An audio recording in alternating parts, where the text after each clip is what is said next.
वल्लभ गिरिवरदारी जय गोपीजन वल्लभ गिरिवरदारी यशोदानंदन ब्रज रंजन यशोदानंदन ब्रज रंजन यमुना तीरा वनचारी यमुना तीरा वनचारी जय राधा माधव कुंज बिहारी जय राधा माधव कुंज बिहारी जय गोपीचन वल्लभा गिरिवरदारी जय गोपीचन वल्लभा गिरिवरदारी यशोदानंदन ब्रज रंजन यशोदानंदन ब्रज रंजन यमुना तीरा वनचारी यमुना तीरा वनचारी जय राधा माधव कुंज बिहारी हरे कृष्ण कृष्ण कृष्ण हरे हरे हरे राम राम राम हरे हरे हरे कृष्ण कृष्ण कृष्ण हरे हरे हरे राम राम राम हरे हरे हरे कृष्ण कृष्ण कृष्ण हरे हरे हरे राम राम राम हरे हरे हरे कृष्ण कृष्ण कृष्ण हरे हरे हरे राम राम राम हरे हरे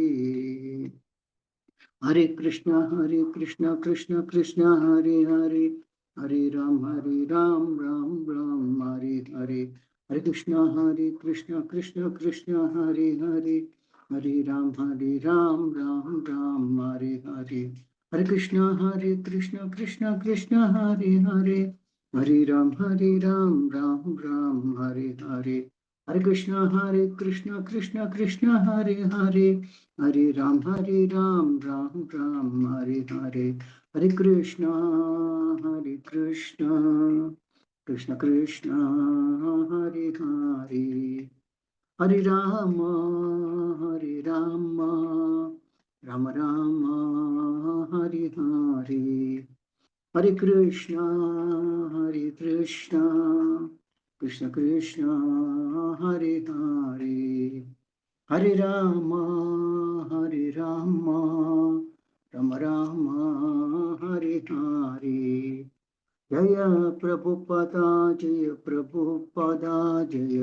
प्रभुपदा शील प्रभुपदा जय ओम विष्णुपाद परमहंस प्रभु सदस्य श्रीमती स्वयं कृषि भक्तिवेदांत स्वामी शील प्रभुपाद की जय।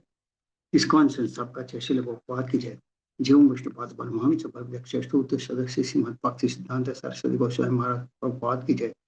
जय ओम विष्णुपाद लघुर किशोरदास महाराज की जय। जय ओम विष्णुपाद सच्चिदानंद सल भक्ति विनोद ठाकुर की जय। जय ओम विष्णुपाद वैष्णव शाखा श्री जगन्नाथ दास महाराज की जय। जय श्री रूप सनातन भट्ट रघुनाथ श्री जीव गोपाल भट्टदास रघुनाथ षट गोस्वामी प्रभु की जय। नमाचार्य श्रीदास ठाकुर की जय। प्रेम से गो श्री कृष्ण चैतन्य प्रभु नित्यानंद श्री अद्वैत गदाधर शिव संत गौर भक्तवृंद की जय। श्री श्री राधा कृष्ण गोप गोपिनाथ श्याम कुंड राधा राधा कुंड गिरि गोवर्धन की जय। श्री श्री गौरांगी बंगलोरीश्वर भगवान की जय। श्री मायापुर धाम की जय। श्री वृंदावन धाम की जय। गंगा मई की जय। यमुना मई की जय। भक्ति देवी की जय। तुलसी देवी की जय। अनंत गुरु वैष्णव की जय। श्री हरिनाम संकीर्तन की जय। ग्रंथराज श्रीमद भागवतम की जय। इस्कॉन वर्तमान गुरु अंत की जय। समावेद भक्ति की जय। Gaur Premanand all glories to the assembled. All glories to the assembled. All glories to the assembled devotees. All glories to Sri Guru and Sri Gauranga. All glories to Srila Prabhupada ki jai. Om Namo Bhagavate Vasudevaya. Om Namo Bhagavate Vasudevaya. Om Namo Bhagavate Vasudevaya. Narayanam Namaskritya Naram Chaiva Narottamam Devim Saraswati Vyasam Tato Jayamudire Nashtaprayeshu Apattireshu Nityam Bhagavad Sevaya Bhagavati Uttama Sloke Bhaktir Bhavati Naishtini. Hare Krishna. Welcome you all to this Saturday, today morning. We are discussing today summary study of Srimad Bhagavatam, 4th Canto, chapter 12, text 1. We'll cover text 1 to text 26. Moham Karodi Vachalam Bangam Nagam Padam Sibul Shri Chaitanya.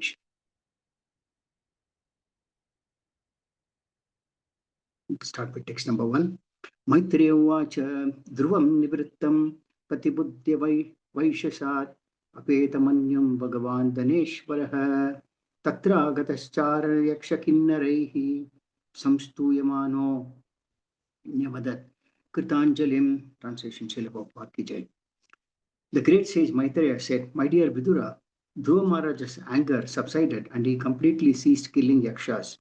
When Kuvera, the most blessed master of the treasury, learned this news, he appeared before Dhruva. While being worshipped by yakshas, kinnaras, and charanas, he spoke to Dhruva Maharaj, who stood before him with folded hands. Jai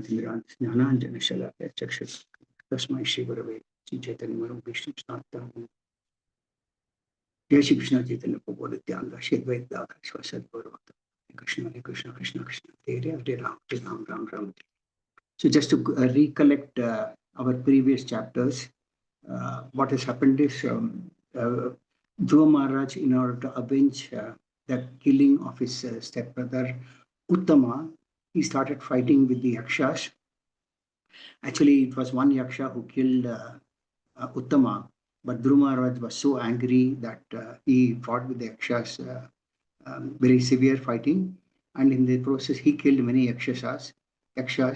And Swayambhu Manu, when he saw this, he was very upset, and he appeared before Dhruva Maharaj and asked him to stop fighting because he said that there was one yaksha who killed your brother Uttama, but you have killed so many yakshas, now you may stop this. So based on that, Dhruva Maharaj stops fighting, and Kuvera, being pleased with that, came to see Dhruva Maharaj. So Maitreya is telling Vidura that Dhruva Maharaj's anger got subsided and he completely stopped killing. So the Kuvera is actually master of the treasury, and he appeared before Dhruva Maharaj. And when he came, Dhruva Maharaj stood in front of Kuvera with folded hands. Kuvera is the demigod in charge of treasure. He is also a very powerful demigod. He is also the younger brother of Lord Shiva, also known as Dhanada. Dhanada means master of treasury. So Dhruva Maharaj stood with him with folded hands to receive Kuvera. Text number 2. The master of treasury Kuvera said, "O sinless son of a Kshatriya, I am very glad to know that under the instruction of your grandfather, you have given up your enmity. Although it is very difficult to avoid, I am very pleased with you." So Kuvera then addressed Dhruva Maharaj. He said, "I am very glad that you have taken the instructions of your grandfather, Swayambhu Manu, and you have given up your enmity, which is very, very difficult to avoid. So I am pleased with you." So Kuvera thinks maybe Dhruva Maharaj could be feeling guilty of killing many yakshas, but Kuvera is here telling Dhruva Maharaj that I am pleased with you. He is addressing Dhruva Maharaj as a son of a Kshatriya, as Dhruva Maharaj may be thinking that he has not acted as a Kshatriya, because Kshatriya means he does not go on extensive killing, but he has acted maybe not as a Kshatriya, but as son of a Kshatriya. But Kuvera is clarifying this position to Dhruva Maharaj. Son of a Kshatriya means Kshatriya Bandhu, just as a Brahma Bandhu is there. Another meaning to this is given that Dhruva Maharaj performed a very great activity, being son of King Uttanapada, just even when he was just 5 years old. So then Kuera is telling that you have given up the enmity with the Yakshas, which is very difficult to give up. And so there was a lot of hatred that has happened between Dhruva Maharaj and the Yakshas, and Dhruva Maharaj has given that. So Acharya has explained that there are two things which are very great impediments in the path of devotional service. One is attachment, and the other one is hatred. So if we see in the scriptures, there are similar cases where Dhritarashtra had developed attachment to his son, Duryodhan, and Kaikeyi had attachment to her son, King Bharat. So, and they all became a cause of big battles. And this attachment is exhibited in a person in the form of either lust or desire for something that is not required. So similarly, disturbances create a lot of aversion, which leads one to anger and then to hatred. So when one develops attachment, simultaneously aversion also develops. As in this case, we see that Dhruva Maharaj was attached to Uttama. So simultaneously, what happened due to this, he developed an aversion to the Yakshas. And the battle was very severe.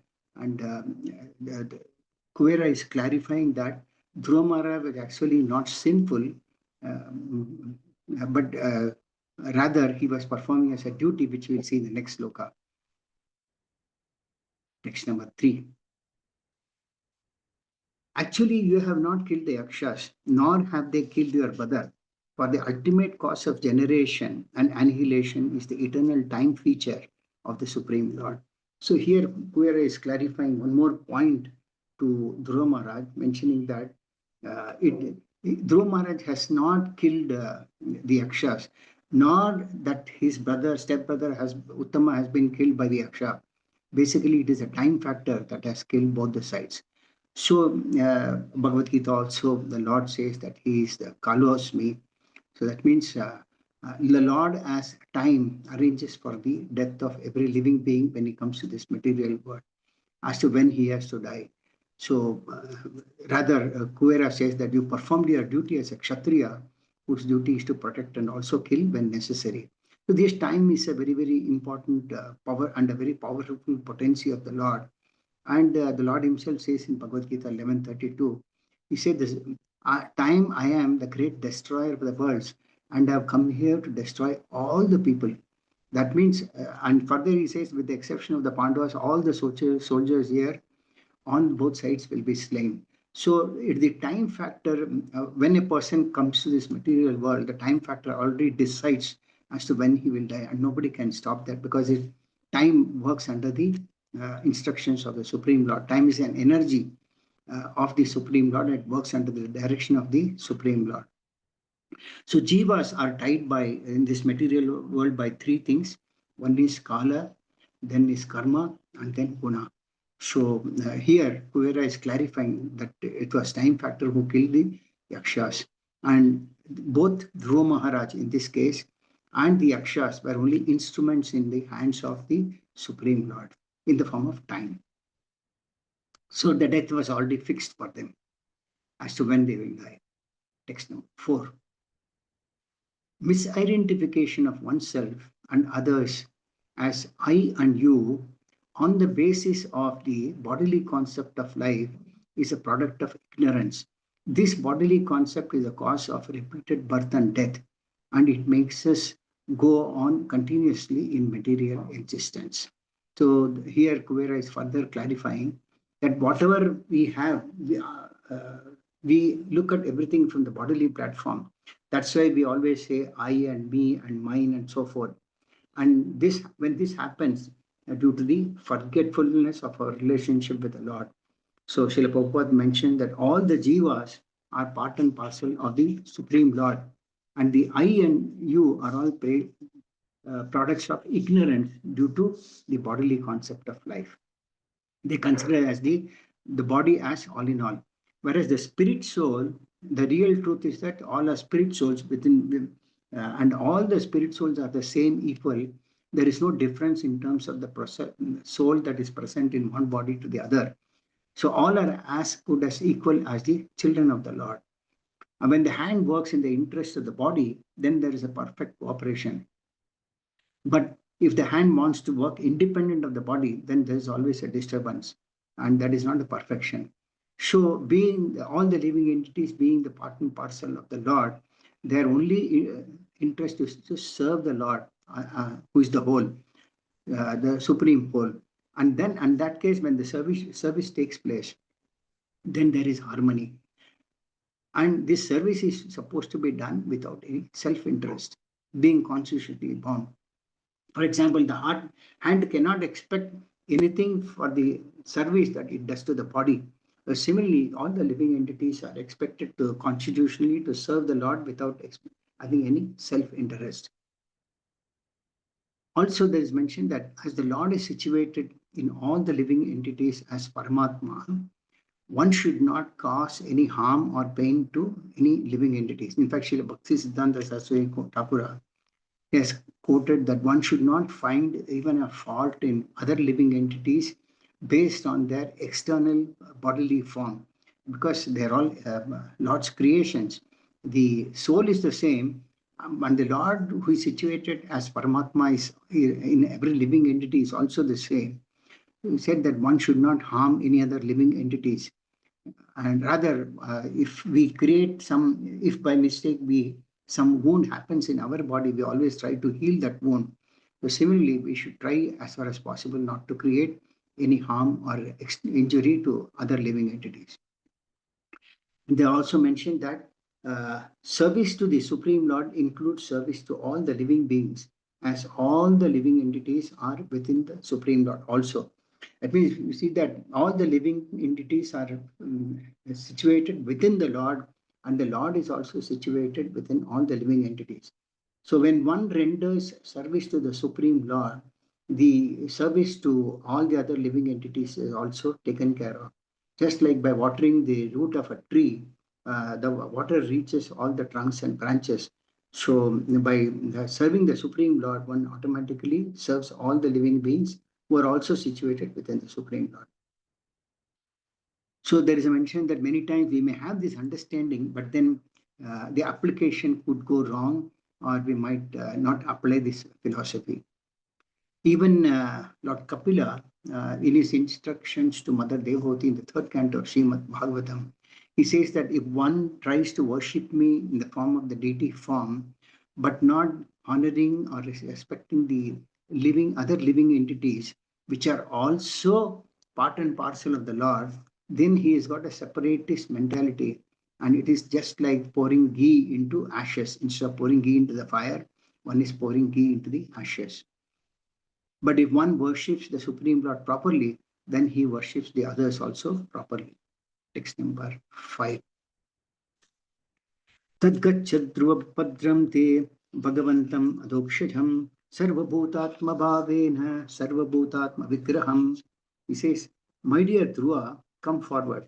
May the Lord always grace you with good fortune.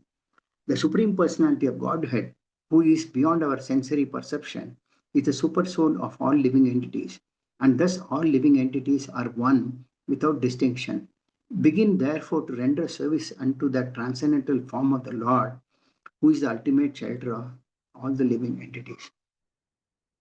So here, Kuvera is addressing Dhruva Maharaj, asking Dhruva Maharaj to render to the Supreme Lord in the form of Archa Vigraha, who is the shelter of all the living entities. So by rendering service to the Supreme Lord, one becomes closer to Adokshaja. Adokshaja means the definition already is given. There is the Lord is beyond the concept of our material senses. We cannot perceive the form of the Lord with our material senses. So, because the Lord's form is consisting of Satchidananda, eternity, bliss, and knowledge. With these material eyes, we can't conceive that form. So the Lord is given us his all-merciful form in the form of a deity, so which is also non-different from the Lord himself, because the Lord is absolute. So here, Kuvera is addressing Dhruva Maharaj and asking him to render service to the Supreme Lord, who is the shelter of all the living entities. And by rendering service to that Lord, who is beyond our sense perception, one can at one point of time even visualize the spiritual form that is Sachidananda. And the Lord is the super soul of all the living entities, and the living entities are one without distinction. That means the soul that is situated in every living body is one. There is no difference between the soul of one body to the other. So there is no distinction between them. Text number 6.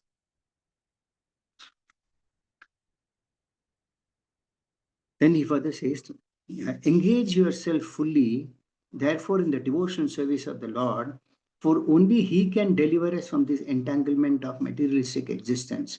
Although the Lord is attached to His material potency, He is aloof from her activities.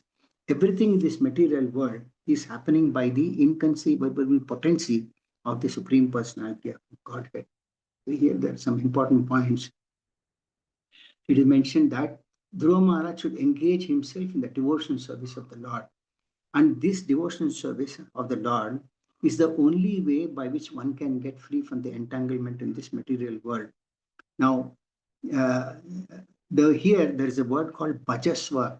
It means that he's telling that you engage yourself in the devotional service of that to that Lord. So when there is engagement, there are three important things. One is there is a servant, then there is a service, and there is a served. So the served is the Supreme Lord, the servant is the devotee of the Lord, and the process of rendering service is that is what we call Abhideya. Sambandha means there is a relation, the process by which we render services. The relationship is Sambandha. The process of rendering devotional service is called Abhideya. And Prayojana, or the ultimate result, is that love of Godhead. So these three factors are important for any of this thing. So the Supreme Personality of Godhead is served. The mode of activities to please Him is called service. So devotional service has to be done to the Lord, to please the Lord, not for one's own satisfaction. And one who renders such a service without any expectation from the Lord is called servant.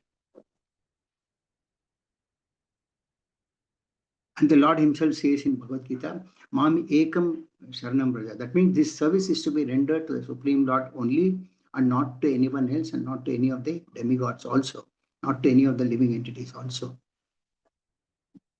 The Lord, in order to show specific favor to the devotee, directs the devotee from within in such a way that ultimately he is delivered from the material entanglement of material existence.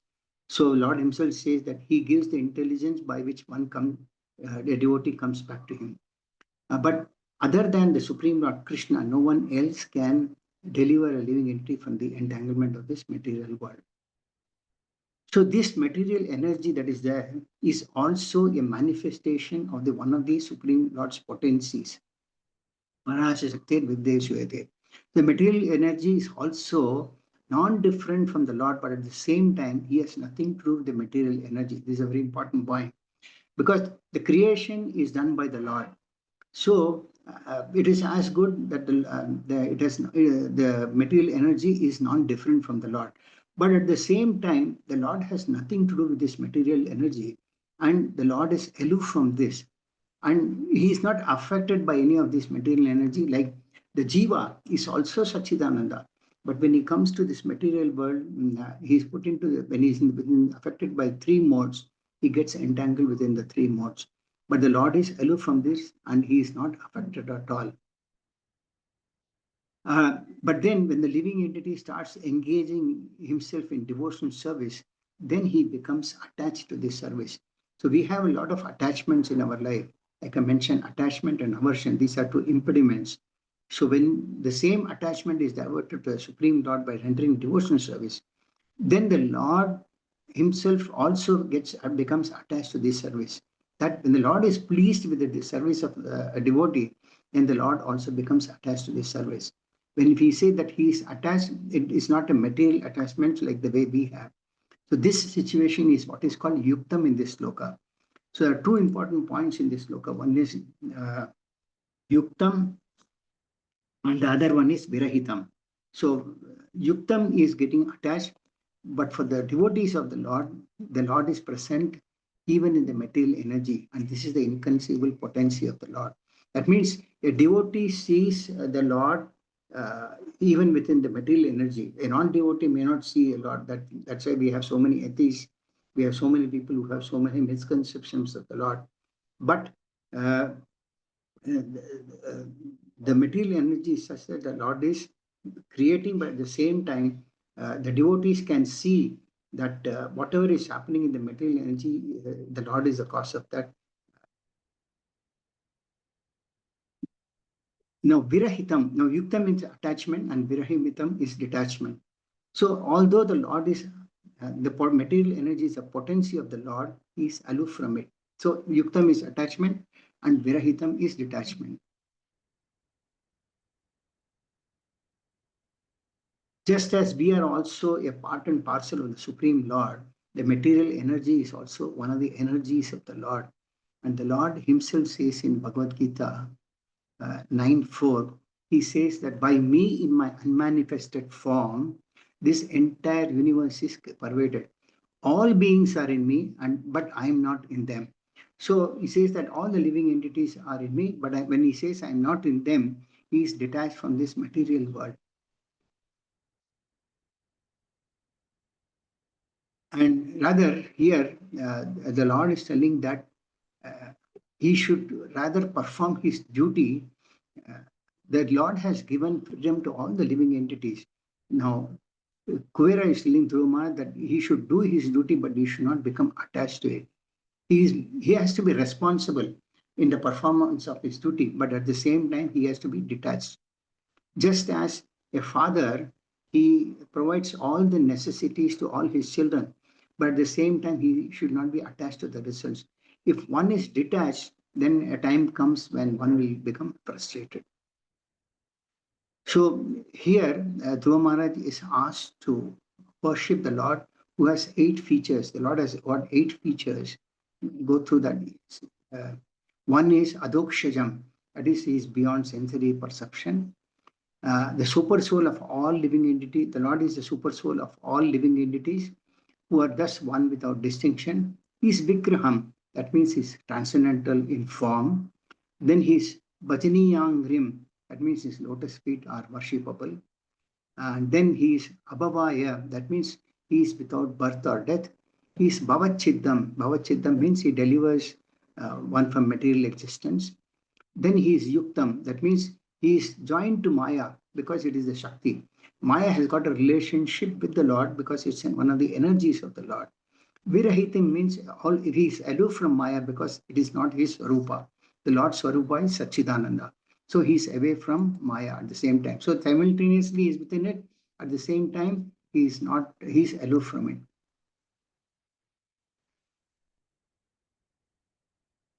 Similarly, the Lord says in Bhagavad Gita 9:5, he says, and yet everything that is created does not rest in me. Behold my mystic opulence, although I am the maintainer of all the living entities and although I am everywhere, I am not a part of this cosmic manifestation. For myself is the very source of creation. So here also the Lord confirmed that the Lord is the source of creation. So he, even though the Lord maintains all the living entities, he is aloof from this cosmic manifestation. Text number 7. Then he says, my dear Dhruva Maharaj, son of Maharaja Uttanapada, we have heard that you are constantly engaged in transcendental loving service to the Supreme Personality of Godhead, who is known for his lotus navel. You are therefore worthy to take all benedictions from us. Please therefore ask without hesitation whatever benediction you want from me. So here also there are a lot of important points.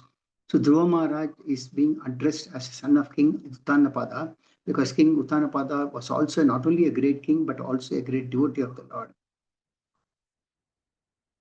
So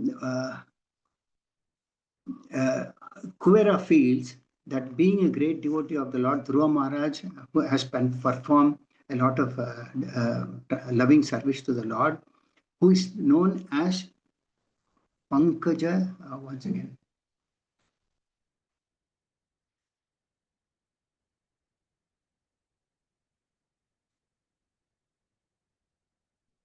it's not this. Yeah. Uh,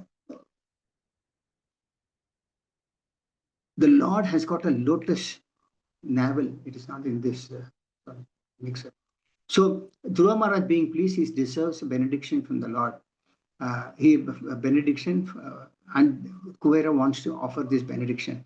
Kuvera is the treasurer of demigods and is personally offering Dhruva Maharaj whatever Dhruva Maharaj decides.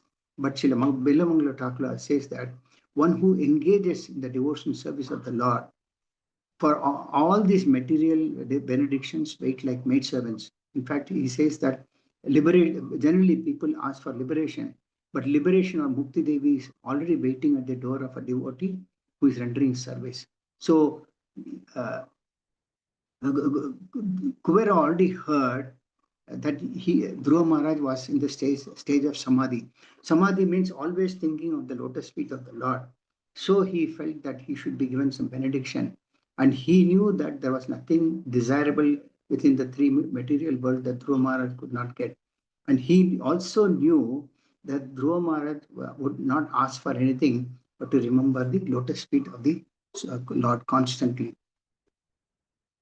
So a devotee of the Lord is so exalted that they don't ask for any benediction from any of the demigods also, but though they can invoke blessings from anybody to be always engaged in devotional service. Because spiritual benedictions is any day above all the material benedictions. Text number 8.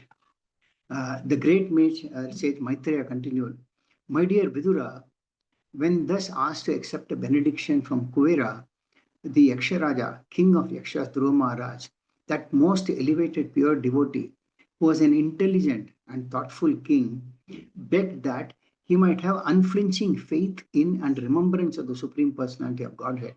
For thus a person can cross over the ocean of nescience very easily, although it is very difficult for others to cross. So here there are some very, very important points. So when Kuvera asked Dhruva Maharaj to take the benedictions from him, Dhruva Maharaj was a very intelligent devotee. He was not only a great devotee, he was very, in terms of his intelligence, spiritual intelligence also, he was very, very great. So in the Shastras, they are explained that there are generally 4 types of benedictions that people ask for. It starts with the religiosity. People want to perform religious activities, and then what happens is when they get finance, economic wealth, then they start putting on economic development. And once when they get economic wealth, they start putting it into utilizing in sense gratification.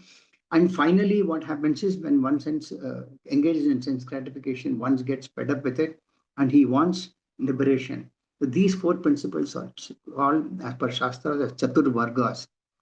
So of all these Chatur Vargas, the benediction of liberation or mukti is considered to be the highest in the material world. That means people want to somehow get out of the material world as a place of distress. They want relief, so they ask for liberation. And it is not very easy to cross over this material existence. So that is why these are called the Purusharthas. Mukti is also called one of the 4 Purusharthas and the ultimate one. But Dhruva Maharaj wanted a benediction which surpasses even the highest Purushartha, which is liberation. But he wanted a benediction that he might constantly remember the lotus feet of the Lord. So this is what a devotee always asks for. And this 5th one, that is to be always engaged, is called Panchama Purushartha. That means the first 4 are religion, economic development, sense gratification, and liberation. And the 5th one, which Chaitanya Mahaprabhu always said as Panchama Purushartha, that is engaged in always the service of the Lord. So when a devotee comes to that platform of Panchama Purushartha, simply by engaging in the service of the Lord, the 4th Purushartha becomes very insignificant. That means when one comes to the stage of rendering service to the Lord, a devotee does not aspire for liberation separately, because liberation is already awarded to one who starts engaging in devotional service. So Srila Prabhu Saraswati, this thing, who is one of this thing in our Sampradaya, he says, for a devotee, liberation is a hellish condition of life. As for sense gratification, which is available in heavenly planets, the devotee considers it to be a will or wish having no value in life. That means the devotee who is rendering service to the Lord, liberation is like hell, because what he ultimately wants is to be always engaged in the service of the Lord. Whatever the condition the Lord puts him in, he considers it as a mercy of the Lord, whether good or bad. So for him, even pleasure in the heavenly planet is like an imaginary illusion. He's not interested in this because all these are temporary in this material world. So for a devotee, the senses are compared to serpents whose distinct fangs have been, poison has been taken out, whose teeth are broken. Another important point that is mentioned here is that Dhruva Maharaj was also a great first-class pure devotee, or is called a Mahabhagavata. So being a Mahabhagavata, his intelligence was also very great. That is why he is called as Mahamatihi, whose intelligence is also very great. So unless one is very intelligent, one cannot take to devotional service. So one who renders devotional service is a really intelligent person. It may not be looked at from the material perspective, but the real intelligence is one that by which one renders service to the Supreme Lord. So when Dhruva Maharaj was offered a benediction by the King of Kings, Kuvera, whose only business is supply immense riches, um, Dhruva Maharaj didn't want anything else. And there is a mention here as Kuvera being the King of Kings, because unless one is blessed by Kuvera, it is said that one cannot become a king. So this is one important point, that one needs the blessings of Kuvera if one has to become a king. So instead, Dhruva Maharaj asked that he may have unflinching faith on the Supreme Lord, and he may always remember the Lord at all point of time. But many times we see many end up asking for something else. In Srimad Bhagavatam, there is an example of how Pururava, when he was asked to take benediction, he asked for Urvashi, even though he saw Lord Vishnu. Similarly, it is said that Daksha saw Vishnu, but Daksha wanted to go for progeny. But another example also given is in the third canto of Srimad Bhagavatam, where Devahuti asked Kardam Muni, the Lord also, to have children. But later it is said that she lamented for having asked for this. So sometimes if someone is attached to something material, asking for something material, one can get stuck in this material world. That's why in this case, Dhruva Maharaj is called Mahamatihi, because he is very intelligent. Very intelligent. Text number 9.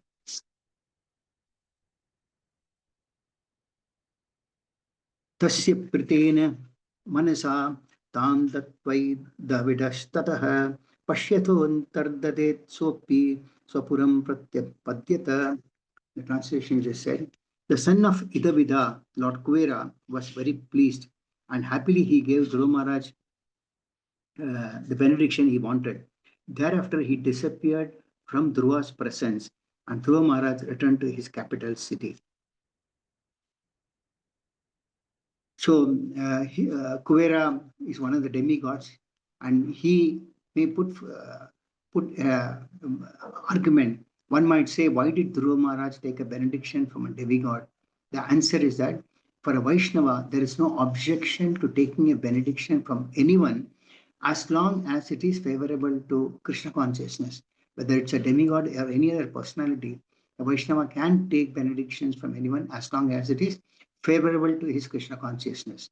The example is given that the gopis, they always worshipped goddess Katyayani, a demigoddess, but the benediction they wanted from the goddess was that they want to have Krishna as their husband, so that they can serve Krishna. Yeah. There's also mentioned Bhagavatam, the liberation can be offered by the Supreme Personality. But even if a pure devotee is offered liberation by Supreme Lord, he refuses to accept it.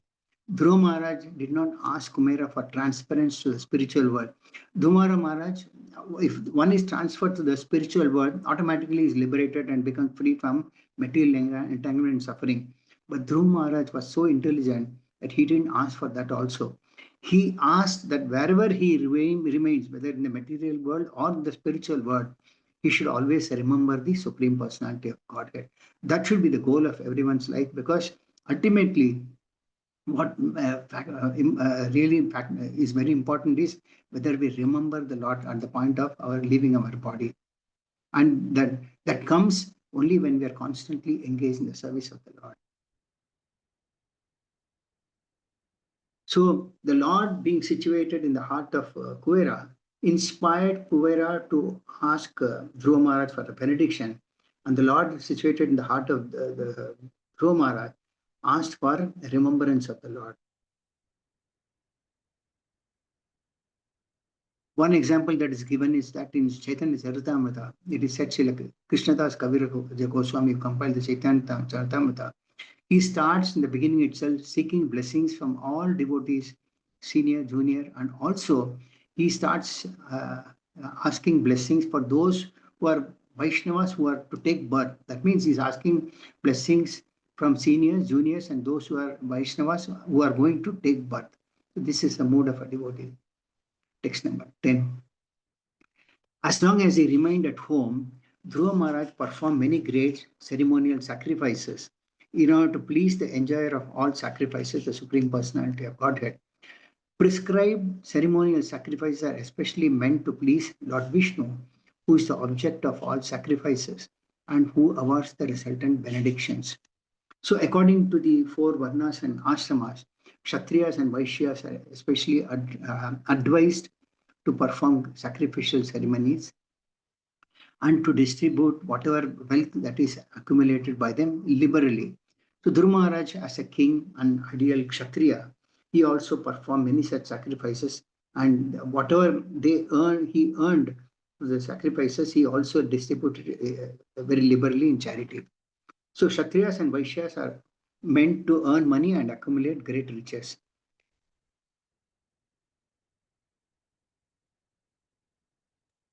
Also, the Lord says that in Bhagavad Gita that even though one enters the renounced order of life, still he cannot give up the performance of yajna, dana, and tapasya.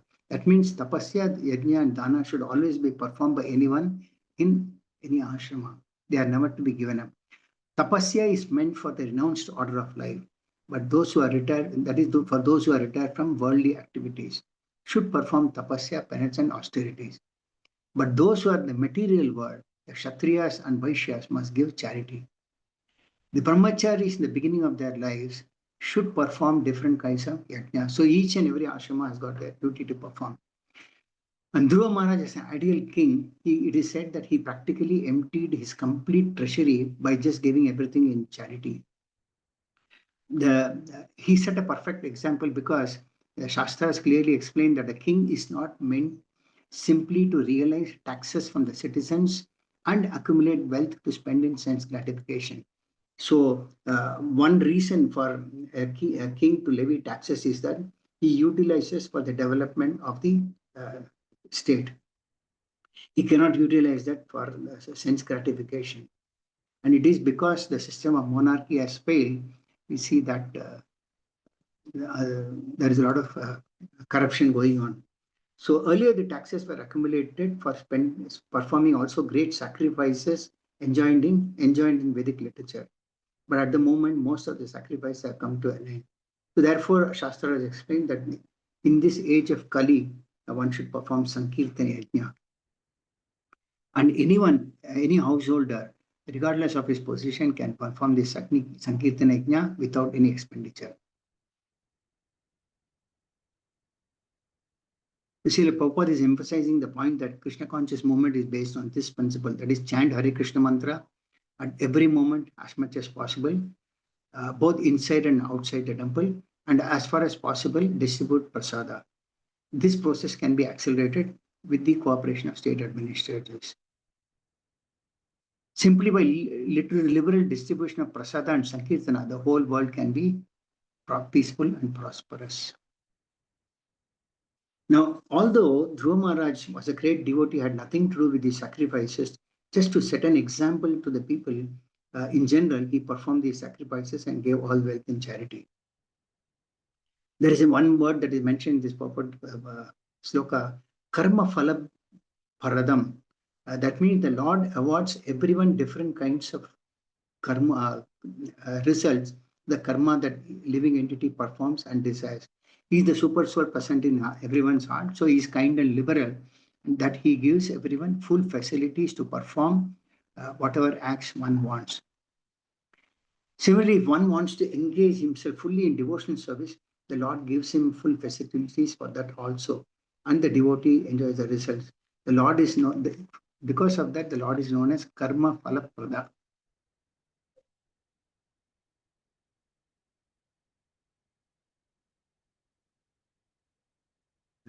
But at the same time, the Kshatriyas cannot misuse their power. One example is that in Srimad Bhagavatam is about Kartyavarjana, who stole the Kamadhenu cow or a desired cow. Uh, so people, Kshatriyas, or as a matter of fact, should not perform sinful activities.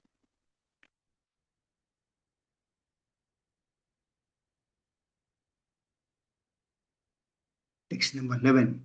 Dhruva Maharaj rendered devotional service unto the Supreme, the reservoir of everything, with unrelenting force.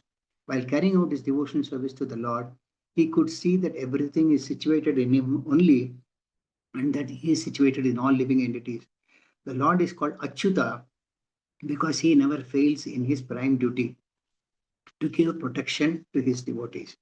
So Dhruva Maharaj could see that everyone is situated within the Lord, and the Lord is situated within everyone. Uh, And this fact can be visualized by only a devotee, not by an outside person. That is why it's called a Mahabhagavata. Mahabhagavata sees everywhere the presence of the Lord. Even whether he sees a tree or a mountain or city or sky, he sees only the worshipable Supreme Personality of Godhead. So a Mahabhagavata is a highly elevated pure devotee, sees the Lord everywhere.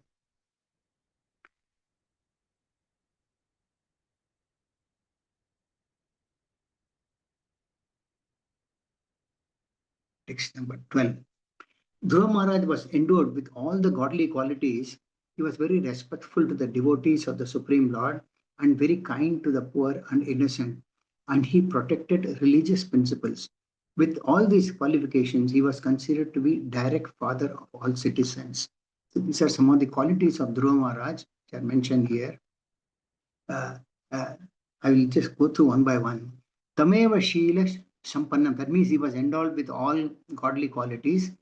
Brahmanyam Dina Vatsalam, that means you are respectful to the Brahmanas, and he was also kind to the poor. Goptaram Dharma Shetunam, that means he was protector of religious principles. Menire Pitaram Prajaha, he was considered as a father by the citizens.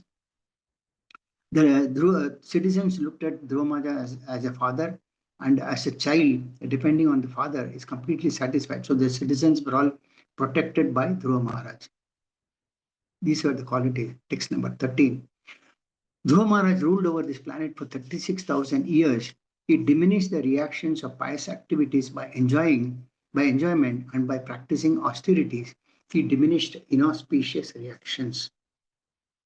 So there are two kinds of activities, basically pious and impious. By executing pious activities, one can gain facilities for higher material enjoyment. But due to impious activities, one has to undergo severe distress. But a devotee is not interested in pious or impious activities. He is neither interested in enjoying, neither nor is he affected by distress. When he is prosperous, he knows I'm diminishing the results of my pious activity. So when a devotee also gets some opulences, he also thinks that he is diminishing the results of his pious activities. And when he is in distress, he thinks that he is diminishing the reactions of his impious activities. A devotee is not connected with either enjoyment or distress. He simply desires to execute devotional service. Thus, he becomes purified from the reactions of his past impious life. And because he engages in devotional service, which is also the most pious activity, he enjoys life without separate endeavor. So Sri Vishnu Chakravarti Thakur says that Dhruva Maharaj desired to destroy sinful reactions out of humility. Uh, and actually, he did not have any pious or sinful reaction because he had already developed prema, Dhruva Maharaj. A devotee is not concerned with either enjoyment or distress, but simply desires to execute bhakti. But out of his humility, exhibited that as if he was destroying his sinful reactions. Text number 14. The self-controlled great soul Dhruva Maharaj thus passed away many years, favorably executing three kinds of worldly activities, namely religiosity, economic development, and satisfaction of all material desire. Thereafter, he handed over the charge of the royal throne to his son. So Dhruva Maharaj engaged in religiosity, economic development, and so forth. And finally, he realized that at some time he should hand over the throne to his son.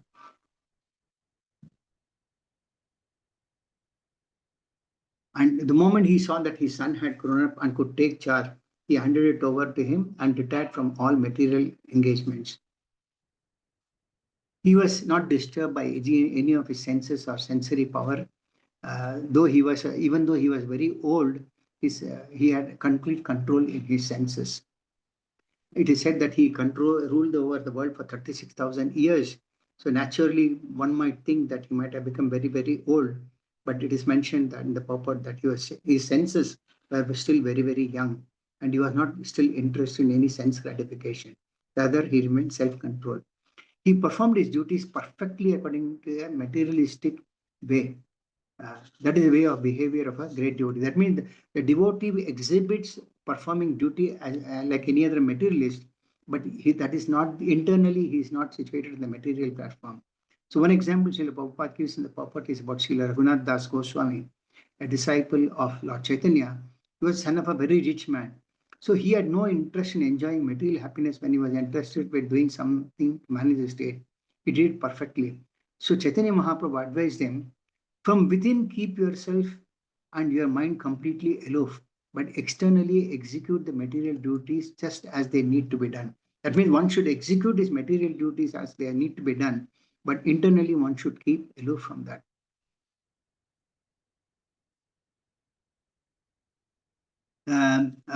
There are some basic duties for a king, like he has to provide basic things like food, clothing, and shelter.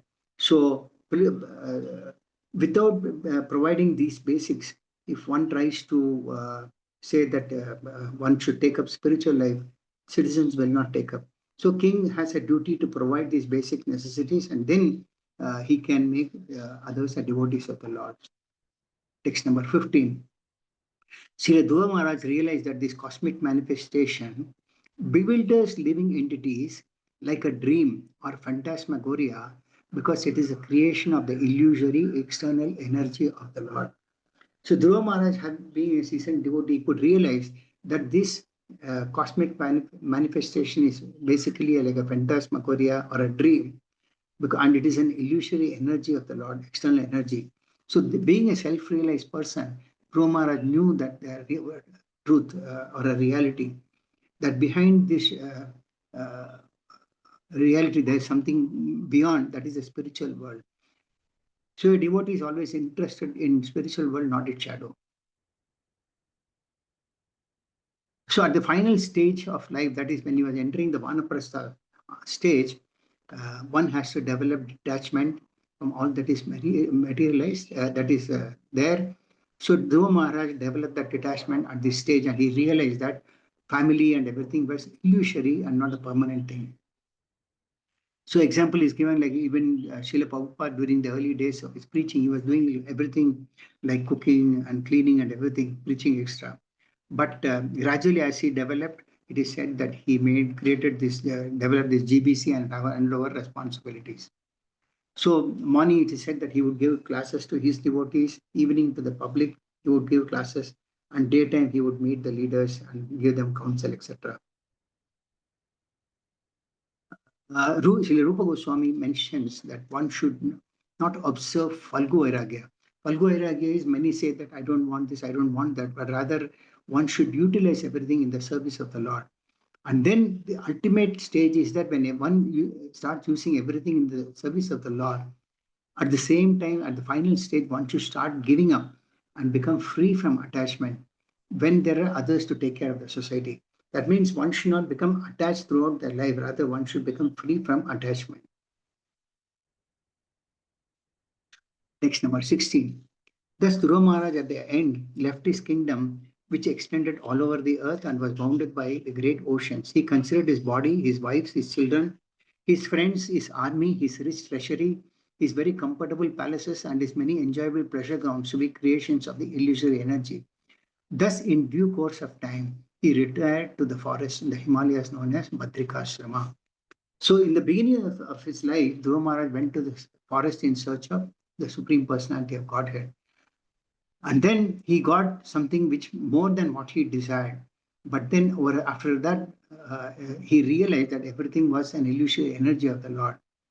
So one from the activities of Dhruva Maharaj, one can understand that one when he becomes Krishna consciousness, what his motivation was is in the beginning, but ultimately the real truth is the service to the Lord.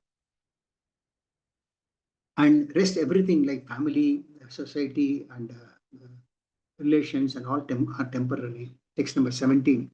In Badrikashrama, Dhruva Maharaj's senses became completely purified because he bathed regularly in the crystal clear purified water.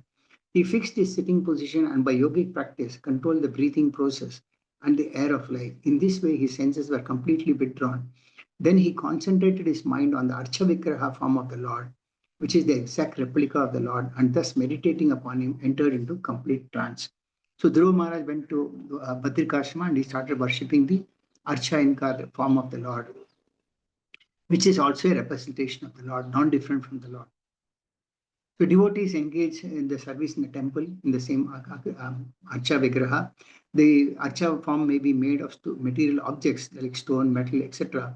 All of them may be physical representations, but when they are worshipped, then they are spiritual. Even the Lord who is present in that is spiritual. He is non-different from his original spiritual form. So Sri Vishwanath Thakura comment that though Dhruva Maharaj was a great devotee, he performed yoga. That means he performed Ashtanga yoga to show the importance of yoga to the yogis who were present there. So when he went to the Himalayas, there were many yogis at that time present. So to them, to show the importance of yoga, he also, because this happened in Satya Yuga, he also showed the importance of yoga. Text number 18. Because of its transcendental bliss, incessant tears flowed from his eyes. His heart melted, and there was shivering and standing of hairs all over his body. Thus, transformed in a trance of devotion service, Dhruva Maharaj completely forgot his bodily existence. Thus, he immediately became liberated from material bondage. So, when a devotee completely forgets his bodily existence, he should be understood to be liberated. He is no longer engaged in the body. Srila Prabhupada gives a very good example in the purport that when a coconut becomes completely dry, the coconut pulp within separates itself from the shell, outer shell. So that means that similarly, when one is fully absorbed in devotional service, he is completely disconnected from two material covering, that is gross and subtle covering. We have gross body and then we have a subtle body. So when one renders devotional service, he becomes free from both these gross and subtle coverings. And this symptom was also exhibited by Sri Chaitanya Mahaprabhu and Haridas Thakura.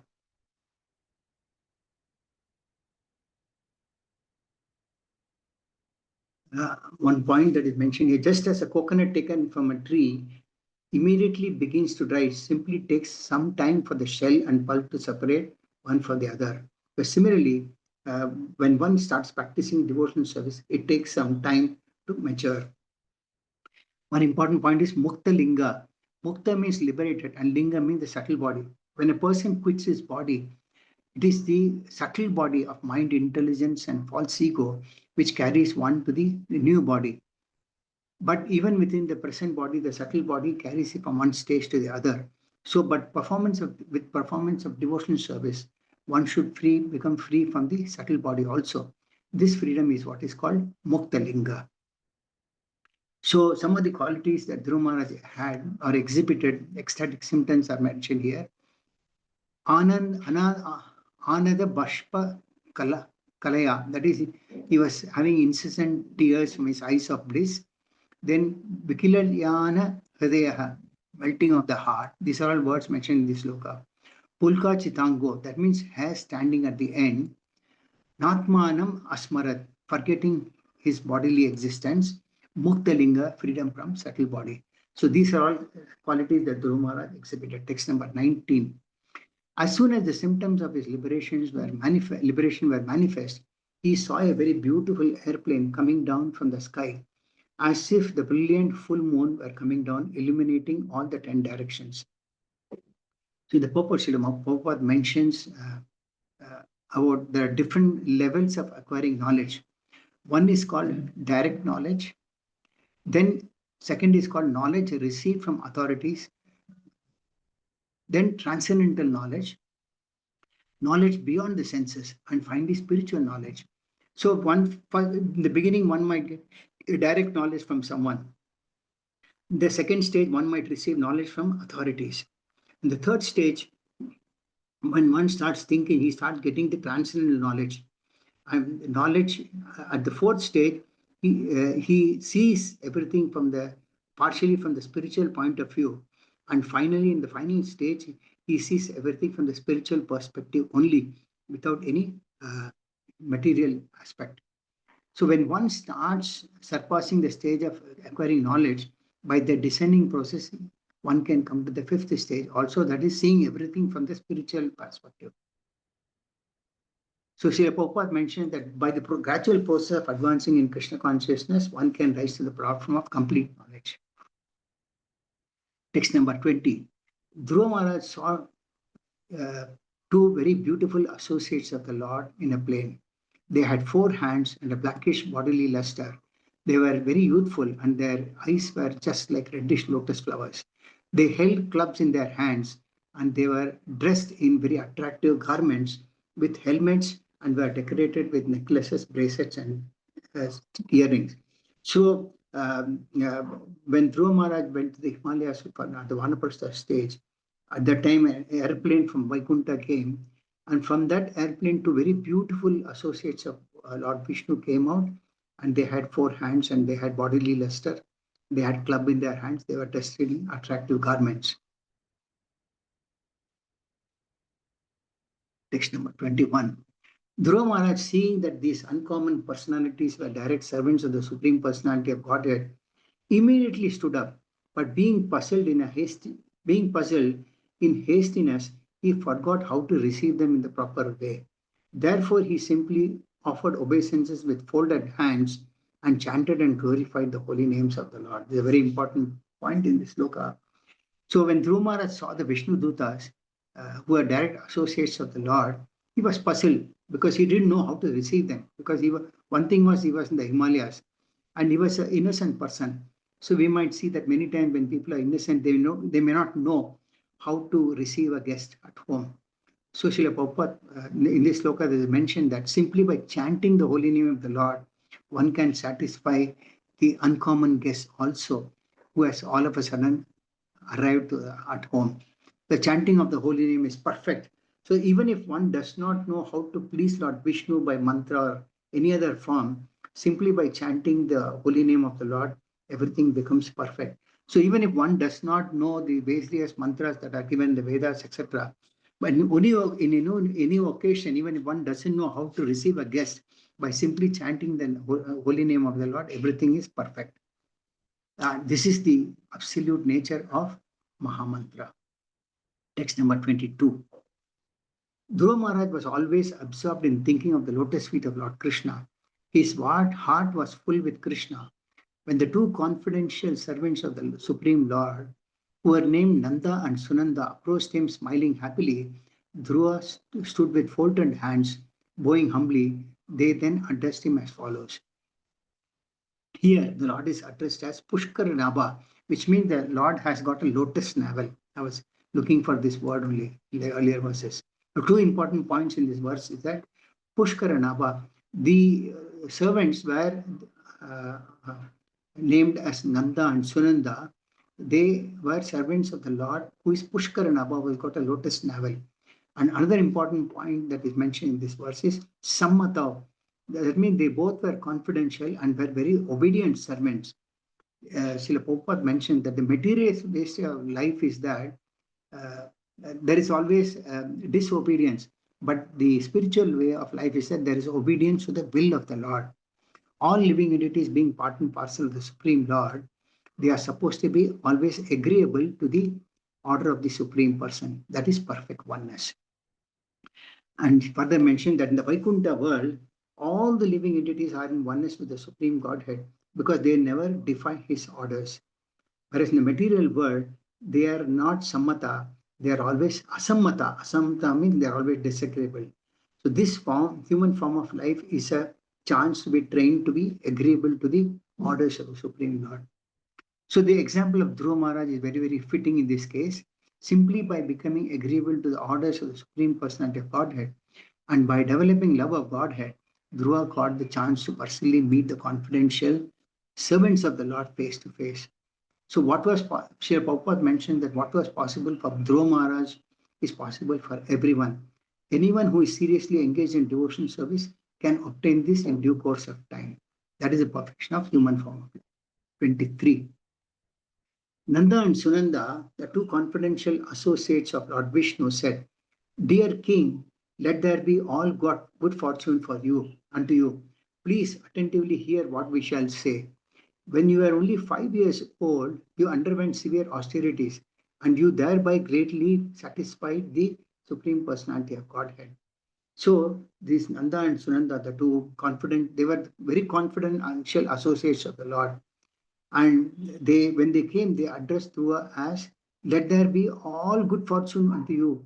And when you were just 5 years old, you underwent severe austerities and thereby greatly satisfied the Supreme Personality of Godhead. That means austerities can also be performed in devotional service. Austerities performed without devotional service to the Lord has no value. But austerities can also be performed uh, to Krishna in devotional service. So these both Nanda and Sunanda, they were all from the spiritual world. So they addressed Dhruva Maharaj in a very respectable way. And the Lord was very much pleased with the austerities that Dhruva Maharaj performed. And they congratulated Dhruva Maharaj for that. So Srila Prabhupada mentioned that anyone can obtain this fortune with Dhruva Maharaj. Text number 24. We are representatives of the Supreme Personality of Godhead, the creator of the whole universe, who carries in his hand the bow named Saranga. We have been specifically deputed to take you to the spiritual world. So, Dhruva Maharaj, through his entire life, tried to understand the personality of Godhead by austerity and penances. And the mature result was that Dhruva Maharaj became fit to be taken to the spiritual world, accompanied by confidential associates of the Lord. So the two of them came to pick up Dhruva Maharaj. Actually, there's mention that the airplanes don't require a pilot, spiritual airplanes don't require a pilot or somebody. But still, the chief associates of the Lord came. And who is that Lord? The Lord who carries a bow called Saranga. Uh, as a matter of this respect to Dhruva Maharaj, because that is how he pleased Dhruva Maharaj. And Dhruva Maharaj was very dear to the Lord. Text number 25. To achieve Vishnu Loka is very difficult. But by your austerity, you have conquered. Even the great rishis and demigods cannot achieve this position. Simply to see the supreme abode, the Vishnu planet, the sun and moon and all other planets, stars, lunar mansions and solar systems are circumambulating it. Now please come, you are welcome to go there. So the two associates of the Lord, they are telling Dhruva Maharaj, it is very difficult to attain this position, what you have got.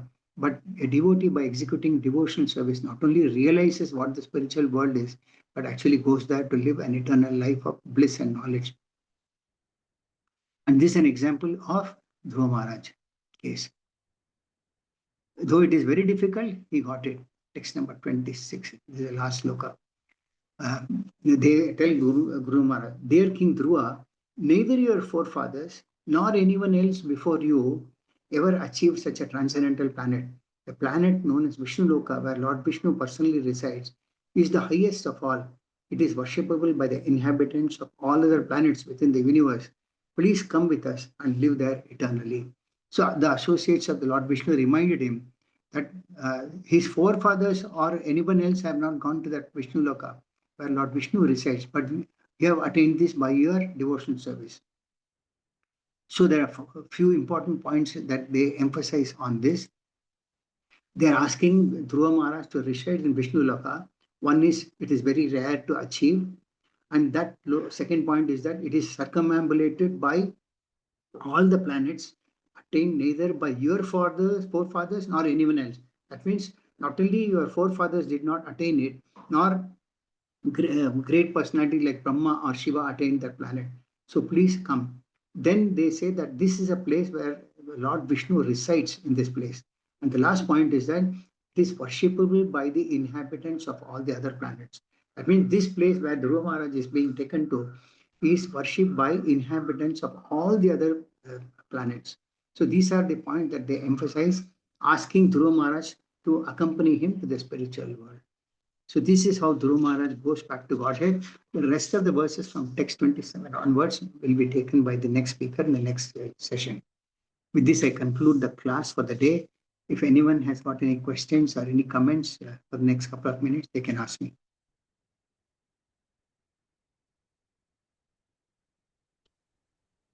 Hare Krishna, Prabhuji. Hare Krishna, Mataji. Thank you for a very wonderful class. Dhruva Maharaja is called Mahabhagavata. Yes. Who are the other Mahabhagavatas, Prabhuji? Is Prahlad also Mahabhagavata? Maharaj, Dhruva Maharaj, they are all Mahabhagavata, they are all pure devotees of the Lord. They Okay. are given intelligence by the Lord himself. Okay, Prabhuji. Then does Brahma also come under Mahabhagavata? No, Mataji. No, Mataji. Okay, Brahma okay. category. It's only pure devotees are called Mahabhagavatas. So Prahlad Maharaj and Dhruva Maharaj? Yes.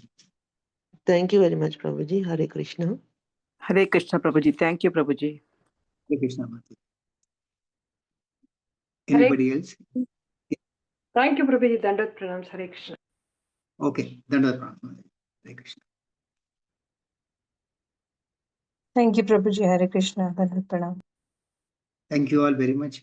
If there are no comments on class, Sri Hari Prabhu, can I take the classes closed?